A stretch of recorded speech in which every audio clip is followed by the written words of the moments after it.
नमस्कार मित्रों, स्वागत है आपका हमारे YouTube चैनल मिशन ज्ञान में, जहां हम आज पर्यावरण से संबंधित महत्वपूर्ण 20 प्रश्नों को लेकर आए हैं जो सभी परीक्षाओं में समान रूप से उपयोगी हैं।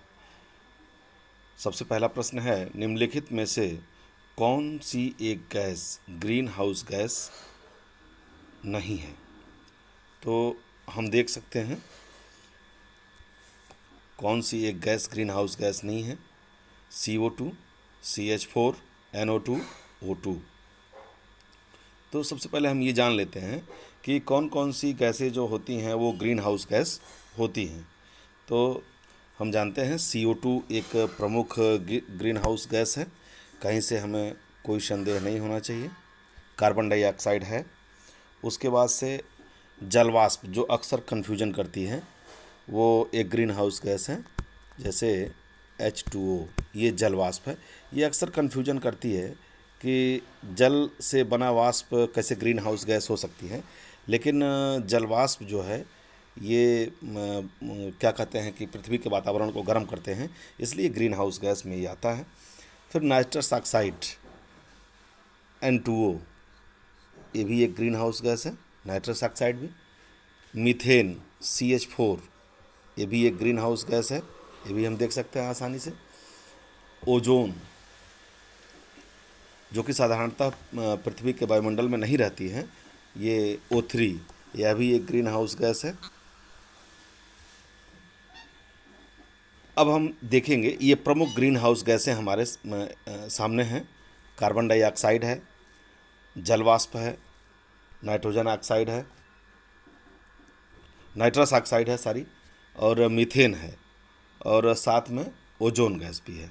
लेकिन जो O2 है, ऑक्सीजन, यह ग्रीन हाउस गैस नहीं। अपने विकल्पों में जब हम देखते हैं तो हम देखते हैं कि ये ग्रीन हाउस में आएगी, ये भी ग्रीन हाउस में आएगी, ये भी ग्रीन हाउस में आएगी, लेकिन O2 ग्रीन हाउस गैस में नहीं आएगी। और हमारा प्रश्न भी यही है कि निम्नलिखित गैसों में से कौन सी एक ग्रीन हाउस गैस नहीं है? तो इसका सही ऑप्शन हो जाएगा विकल्प T, O2 green house gas नहीं है। नेक्स्ट क्वेश्चन देख लेते हैं।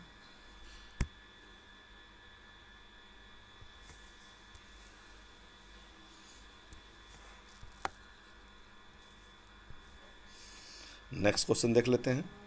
सर्वाधिक जैव विविधता पाई जाती है? विकल्प ए टुंड्रा में, बी शंकुधारी वनों में, सी उष्णकटिबंधीय वर्षा वनों में, या डी शीतोष्ण वनों में।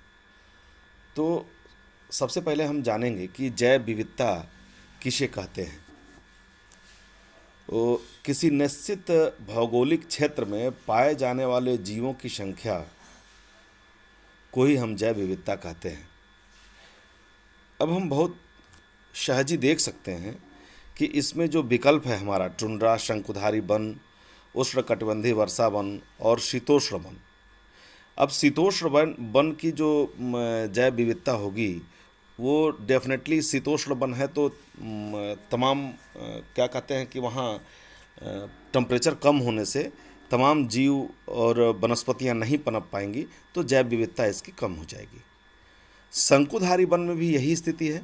शंकुधारी वन वहीं उगते हैं जहाँ बर्फ़ बहुत ज़्यादा पड़ती है, और जैसे वो शंकु के आकार के होते हैं, ऊपर से बर्फ़ पड़ती है और वो नीचे की तरफ सरक जाती है। वो ऐसे जलवायु परिस्थितियों के लिए अनुकूल होने के लिए ही वो शंकुधारी हो जाते हैं, तो शंकुधारी वन भी नहीं होंगे। अब आगे टुंड्रा।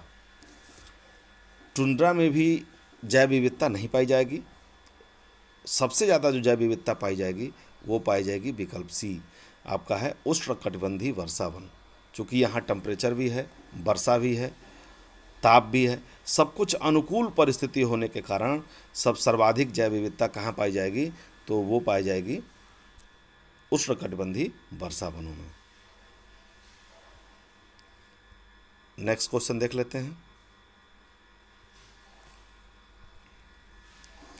उर्वरक के अत्यधिक प्रयोग से होता है।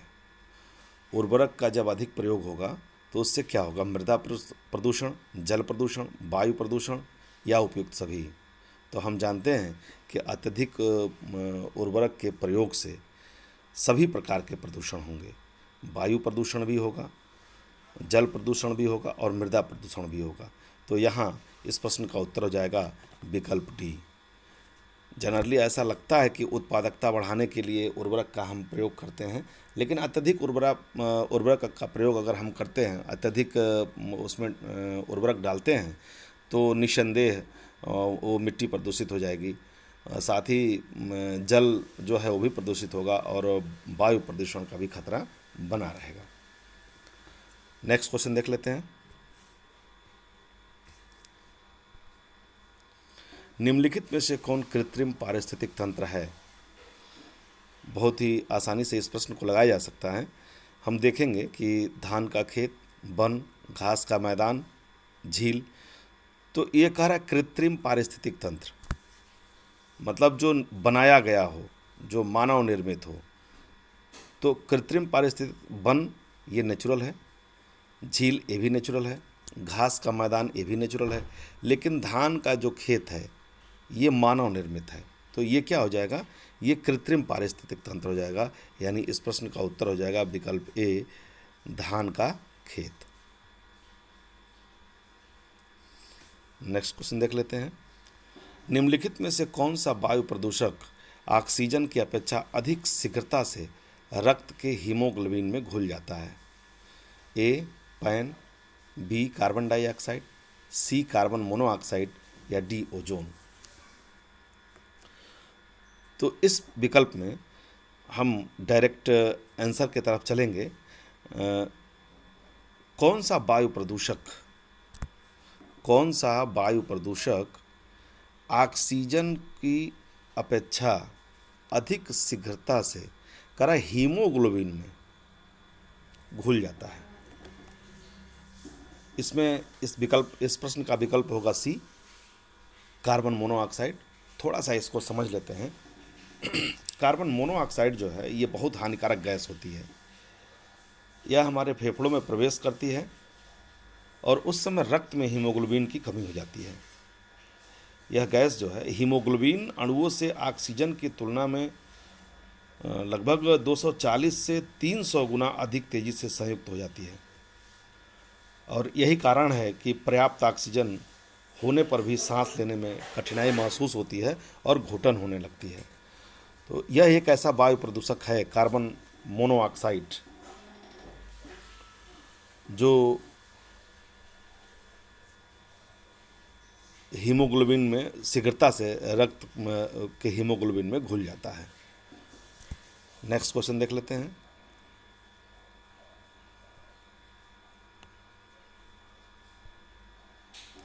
जैव विविधता के ह्रास के मुख्य कारण हैं।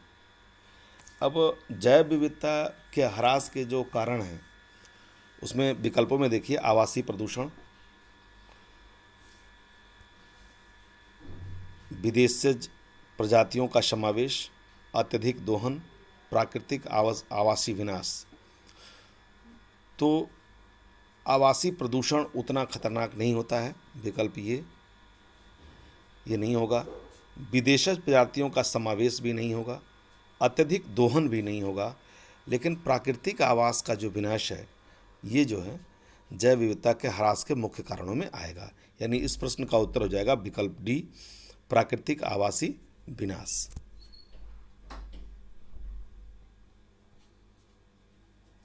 नेक्स्ट क्वेश्चन देख लेते हैं।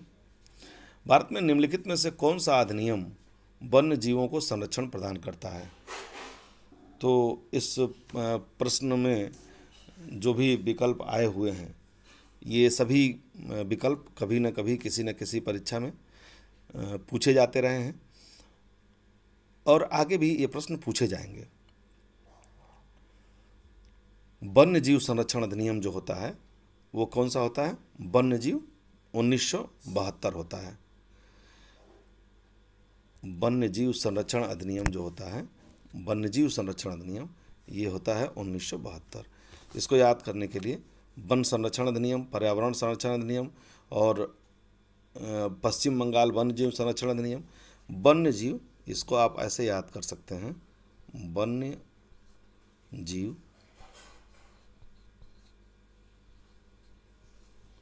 अब हम याद करने का तरीका ये है कि वन्य 72 याद कर सकते हैं वन्य 72, और ये जीव उसमें जोड़ लेंगे।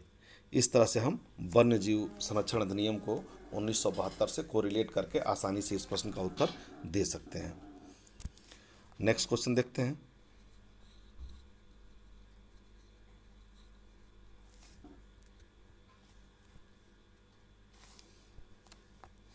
जिस रूप में पौधे नाइट्रोजन प्राप्त करते हैं वह है nitric oxide, nitrate, ammonia, nitrite.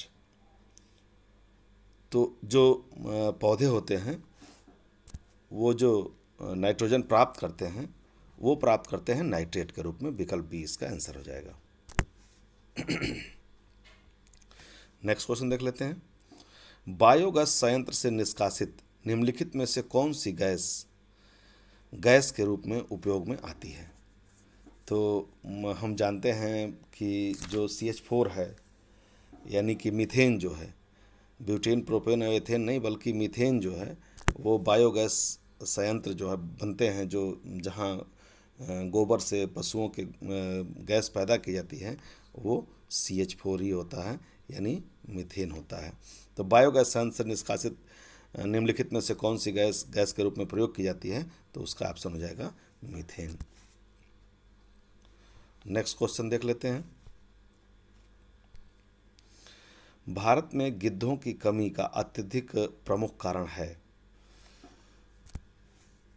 विषाणु संक्रमण, जीवाणु संक्रमण, जानवरों को दर्द निवारक देना, जानवरों को एस्ट्रोजन इंजेक्शन देना।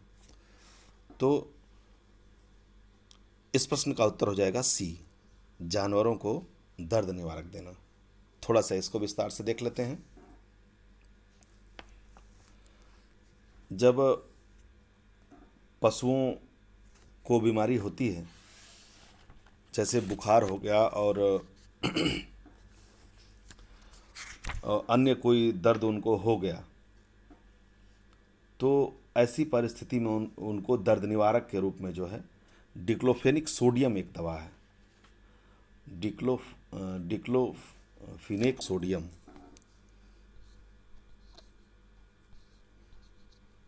डिक्लोफिनेक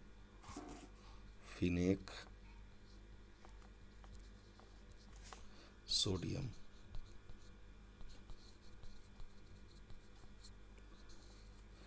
यह दवा उनको दी जाती है, डिक्लोफेनिक सोडियम, और यह एक दर्द निवारक दवा है। डिक्लोफेनिक सोडियम के प्रयोग के दौरान अगर पशु मर जाता है और उस मरे हुए पशु का मांस गिद्ध खा लेता है तो 30 दिन के भीतर उसकी मृत्यु हो जाती है। इस दवा के कुप्रभाव का अंदाजा इससे लगाया जा सकता है कि पिछले 10 वर्षों के भीतर ही भारत, नेपाल और पाकिस्तान में करोड़ों गिद्धों की मौत हो चुकी है। तो भारत में गिद्धों की कमी का अत्यधिक प्रमुख कारण जो होगा वो हो जाएगा जानवरों को दर्द निवारक देना। और वो कौन सी दवा है? वो दवा है डिक्लोफेनिक सोडियम।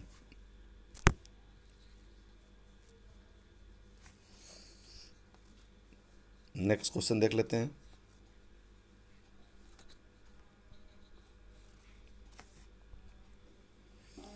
सिगरेट के धुएं में मुख्य प्रदूषक है कार्बन मोनोऑक्साइड व डाइऑक्सीसिन, कार्बन मोनोऑक्साइड व निकोटीन, कार्बन मोनोऑक्साइड व बेंजीन, डाइऑक्सीसिन व बेंजीन।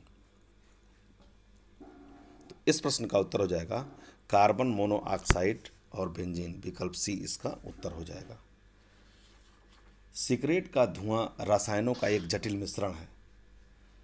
धुएं में carbon monoxide, hydrogen cyanide, nitrogen oxide जैसी गैसें पाई जाती हैं।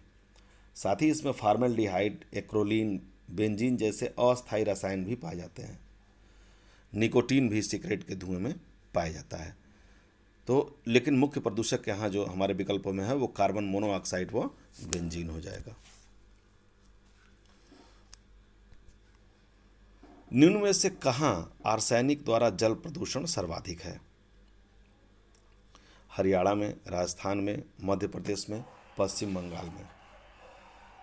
तो भारत के गंगा ब्रह्मपुत्र के मैदानी इलाकों तथा बांग्लादेश में पद्मा मेघना मैदानी इलाकों में भूमिगत जल आर्सेनिक प्रदूषण से अत्यधिक ग्रस्त है। भारत के 7 राज्य हैं जहाँ पे भूमिगत जल आर्सेनिक प्रदूषण से अत्यधिक प्रभावित है। हम देख सकते हैं पश्चिम बंगाल, झारखंड, बिहार, पश्चिम बंगाल,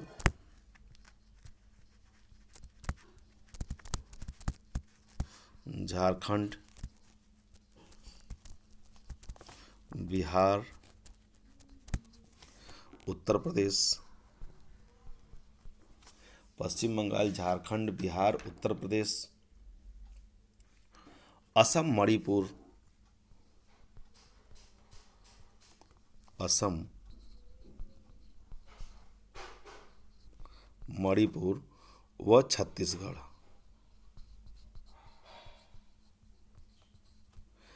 ये स्टेट जो हैं ये आर्सेनिक द्वारा जल प्रदूषण से सर्वाधिक प्रभावित हैं। हमारे विकल्पों में ये जो 7 राज्य हैं इसमें से पश्चिम बंगाल राज्य हमको मिल रहा है, तो इस प्रश्न का उत्तर हो जाएगा पश्चिम बंगाल।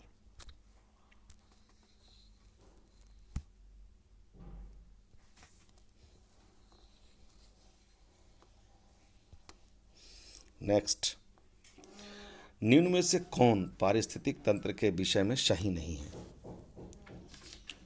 निम्न में से कौन सा पारिस्थितिक तंत्र के विषय में सही नहीं है? यह एक अजैविक एवं जैविक दोनों संगठनों से युक्त होता है। इसकी अपनी स्वयं की उत्पादकता होती है। यह एक बंद तंत्र होता है। यह प्राकृतिक संसाधन तंत्र होता है। तो जो पारिस्थितिक तंत्र है यह एक बंद तंत्र नहीं होता है, यह एक खुला तंत्र होता है। यह एक खुला तंत्र होता है, इसलिए विकल्प सी इसका आंसर सही नहीं है। नेक्स्ट,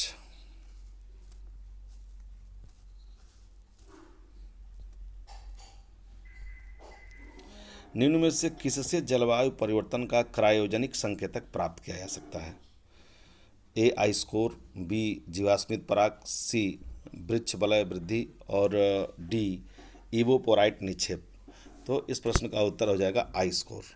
ये बहुत ही सेंसिटिव होता है और जब भी जलवायु में परिवर्तन होगा तो आइस कोर बता देगा, तो इसलिए इस प्रश्न का उत्तर हो जाएगा आइस कोर। निम्न में से कौन जलवायु परिवर्तन के खगोलीय सिद्धांतों से संबद्ध नहीं है? तो आप जानते हैं, इसमें देख भी सकते हैं, विकल्प ए कह रहे हैं कि पृथ्वी की कक्षा की उत्केंद्रता यानी अंडाकार कक्षी मार्ग बिल्कुल जलवायु परिवर्तन के लिए ये क्या कहते हैं कि जलवायु परिवर्तन से संबंधित है। पृथ्वी की घूर्णन अक्ष की तिर्यकता, इसका झुकाव जो है वो भी संबंधित है। विषुवयन, पृथ्वी पर सूर्य का अपसौर और उपसौर की स्थिति, बिल्कुल जलवायु परिवर्तन। जब सूर्य हमारे काफ़ी पास होगा तो जलवायु की स्थिति कुछ और होती है, जब हमसे काफ़ी दूर होता है तो उस समय कुछ और होती है, तो डेफिनेटली ये भी है। लेकिन सौर किरणित ऊर्जा जो है यह जलवायु परिवर्तन के खगोलीय सिद्धांतों से संबंधित नहीं होती है। उसका उत्तर हो जाएगा डी। नेक्स्ट देखते हैं,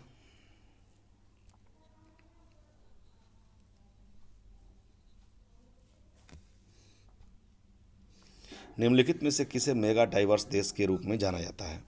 न्यूजीलैंड, ऑस्ट्रेलिया, नेपाल और ऑस्ट्रिया। तो इस विकल्प में हम जान लेते हैं मेगा डाइवर्स देश कौन कौन से होते हैं।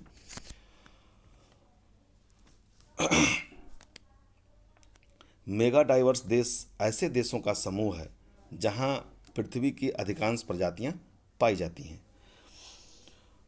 इसलिए इन देशों को अत्यधिक जैव विविध भी माना जाता है। तो जो 1998 में 17 मेगा डाइवर्स देशों की पहचान की गई थी, जिसमें ऑस्ट्रेलिया 17 मेगा डाइवर्स देशों की पहचान की गई थी, जिसमें ऑस्ट्रेलिया, चीन, दक्षिण अफ्रीका, अमेरिका एवं भारत जैसे देश शामिल हैं। हमारा देश इंडिया भी क्या कहते हैं मेगा डाइवर्स देश के रूप में जाना जाता है। यहाँ विकल्प में हम देखेंगे कि हमको मिल रहा है ऑस्ट्रेलिया। और प्रमुख देशों को हम जान लें जिन्हें जानना है, तो ऑस्ट्रेलिया आपने विकल्प में ही देखा। उसके बाद चाइना भी मेगा डाइवर्स देश के रूप में जाना जाता है। फिर दक्षिण अफ्रीका भी मेगा डाइवर्स देश के रूप में जाना जाता है। इसके साथ ही अमेरिका,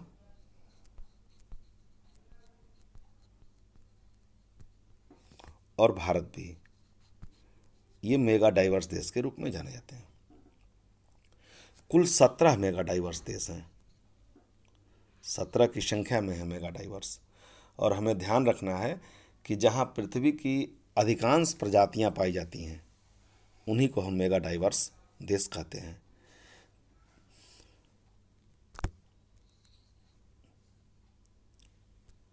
नेक्स्ट क्वेश्चन देखते हैं। निम्न में से किसकी औसत शुद्ध प्राथमिक उत्पादकता सबसे कम है? अभी ये प्रश्न पहले दूसरे रूप में आया था, फिर यहाँ आ गया। यहाँ विकल्पों में वही है, शीतोष्णकटिबंधीय वन, उष्णकटिबंधीय वन, शीतोष्णकटिबंधीय घास प्रदेश या उष्णकटिबंधीय सवाना। तो जो विकल्प सी है, शीतोष्णकटिबंधीय घास प्रदेश, यहाँ सबसे शुद्ध प्राथमिक उत्पादकता जो होती है वो सबसे कम होती है। नेक्स्ट क्वेश्चन देख लेते हैं। निम्न में से कौन सा सागरीय राष्ट्रीय उद्यान है?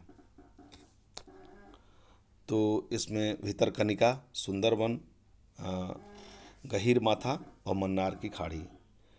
तो मन्नार की खाड़ी जो है वो सागरीय राष्ट्रीय उद्यान है। विकल्प डी इस प्रश्न का उत्तर हो जाएगा। और ये स्थित कहाँ है मन्नार की खाड़ी? तो जो मन्नार की खाड़ी सागरीय राष्ट्रीय उद्यान है कहाँ स्थित है? तो ये तमिलनाडु में स्थित है।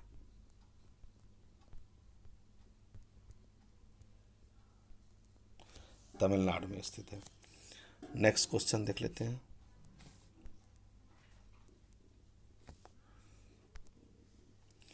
निम्नलिखित में से किस देश में ने गैसोलीन से इथेनॉल मिश्रित करना कानूनन अनिवार्य कर दिया? चीन, यूके, स्विट्जरलैंड और ब्राज़ील। तो ये डायरेक्ट ही प्रश्न याद करने वाला है। किस देश ने गैसोलीन में इथेनॉल मिश्रित करना अनिवार्य कर दिया?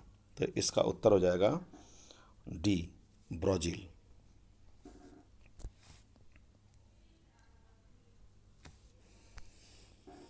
निम्नलिखित में से किसे भारत के जैविक विविध हॉट स्पॉट में पहचाना जाता है? सुंदरबन, पश्चिमी घाट, मनास या चेरापूंजी। तो आप जानते हैं जो हॉट स्पॉट हैं वो कौन कौन से हैं, हम पहले बता देते हैं, उत्तर सहज ही मिल जाएगा। भारत में जो जैविक विविध हॉट स्पॉट हैं वो पूर्वी हिमालय, ये याद रखना है, इससे प्रश्न बराबर पूछे जाते हैं। पूर्वी हिमालय एक हो गया। पश्चिमी घाट,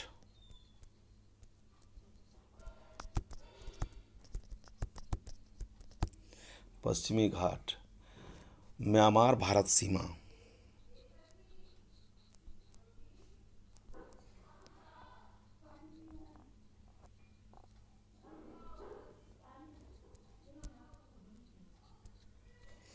म्यांमार भारत सीमा और सुंडालैंड।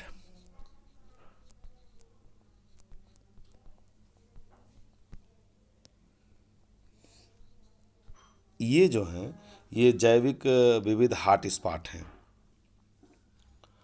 अंडमान निकोबार द्वीप समूह भारत में म्यांमार सीमा वाले क्षेत्र तथा सुंडालैंड का ही भाग है। तो हमारे विकल्पों में इसमें हम देखेंगे तो सुंदरवन, पश्चिमी घाट, तो हमको यहाँ पे पश्चिमी घाट मिलता है। तो इस प्रश्न का उत्तर हो जाएगा बी, पश्चिमी घाट।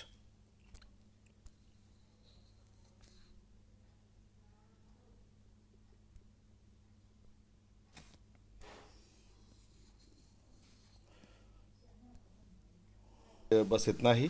Next video